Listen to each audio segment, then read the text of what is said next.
Le white privilege, littéralement, c'est l'ensemble des faveurs, des avantages dont jouissent les Blancs sans s'en rendre compte dans les pays occidentaux.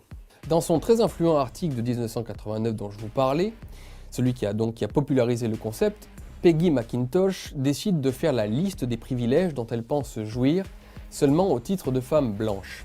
Alors ça va du « je peux être sûr que mes voisins seront agréables avec moi », qui est le privilège numéro 3, au fameux « je peux trouver des pansements qui ont la même couleur que ma peau », privilège numéro 26, qui est le dernier de la liste d'ailleurs, et qui me permet de faire une petite dédicace à Rokhaya Diallo, qui me fait finalement un peu de peine, parce qu'il semble que dans sa vie de militante Black Power, celle-ci ne fasse que reprendre des arguments de blancs, alors de blancs masochistes certes, mais des blancs quand même, et je trouve qu'en tant que militante Black Power, ça la fout un peu mal.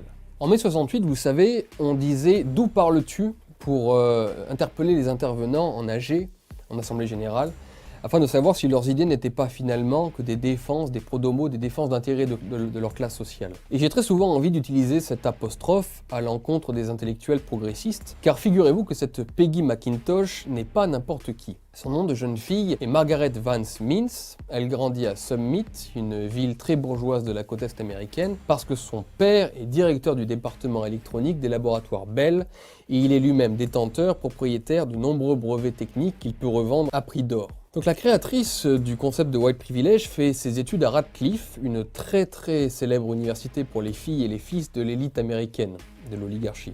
Et puis elle les poursuit ensuite à Londres, puis elle revient aux États-Unis, obtenir un doctorat d'anglais à Harvard. Elle se marie ensuite avec le docteur Kenneth McIntosh, d'une très bonne famille lui aussi. Et pour vous donner une idée du mariage auquel on a affaire, les fiançailles sont annoncées dans le carnet mondain du New York Times.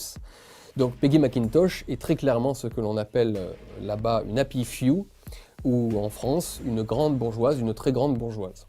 Alors, loin de moi tout ressentiment de classe, bien sûr, je n'ai pas d'hostilité a priori pour quelqu'un en raison de son statut social et économique. Mais je peux toutefois me montrer encore plus véhément vis-à-vis de gens qui utilisent ce statut et donc ce pouvoir de façon malveillante ou stupide. Un grand pouvoir implique de grandes responsabilités, comme dit l'autre.